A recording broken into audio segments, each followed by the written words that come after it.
కిరి అనగా పంది. దండనాథ అనబడే ఒక అమ్మవారి శక్తిని వారాహీదేవి అంటాం. శ్రీ మహావిష్ణువు వరాహ రూపం ధరించిన విషయం ఎరిగినదే. ఆ వరాహావతారం స్త్రీ రూపం ధరించినట్లుగా కనిపించే శక్తిని వారాహీదేవి అంటారు. సప్త మాతృకలలో వారాహి కూడా ఒకతే. ఈ తల్లి వరాహాలతో లాగబడే ఒక రథం అనగా కిరిచక్ర రథం ఎక్కి అమ్మవారిని సేవిస్తూ ఉంటుంది. ఈ వారాహీదేవి చేతిలో శత్రువులను అదుపులో పెట్టే ఒక దండం ఉంటుంది, అంటే కర్ర. అందుకే ఈమెను దండనాథ అంటారు. కిరి అంటే మరొక అర్థం కిరణాల సమూహం. ఇవి మామూలు కిరణాలు కావు, మన శరీరంలో ఉన్న షట్చక్ర కిరణాలు. ఈ కిరణాలతో తయారు చేయబడిన యోగ రథాన్ని కిరిచక్ర రథం అంటారు. దీని మీద మహాయోగులు మాత్రమే కూర్చోగలుగుతారు. వీరు భయంకరాలైన కామ క్రోధాదులను జయించినారు.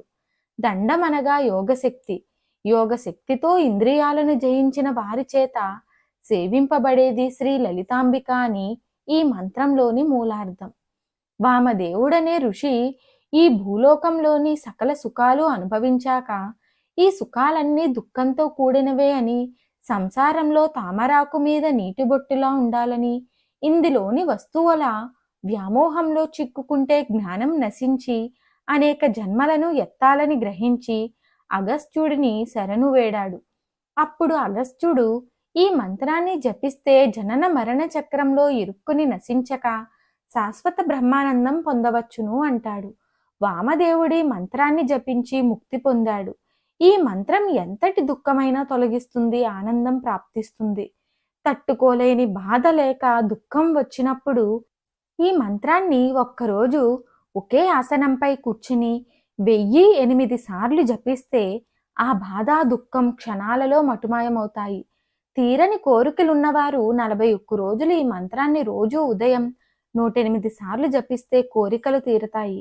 పిల్లల చేత ఈ మంత్రాన్ని వీలున్నప్పుడు జపం చేయిస్తే మంచి బుద్ధి కలిగి తల్లిదండ్రులకు ఆనందం కలిగిస్తారు. మంత్రం ఏమిటో తెలుసుకుందాం. ఓం కిరిచక్ర రథారూఢ దండనాద పురస్మృతాయై నమః. ఓం కిరిచక్ర రథారూఢ దండనాద పురస్కృతాయై నమః. మంత్రం మరొకసారి. ఓం కిరిచక్ర రథారూఢ దండనాద పురస్కృతాయై నమః. మరిన్ని ఆధ్యాత్మిక విషయాల కోసం మా ఛానల్ను సబ్స్క్రైబ్ చేయండి. వీడియో నచ్చితే లైక్ చేయండి, షేర్ చేయండి, కామెంట్ రూపంలో మీ అభిప్రాయాన్ని తెలియచేయండి.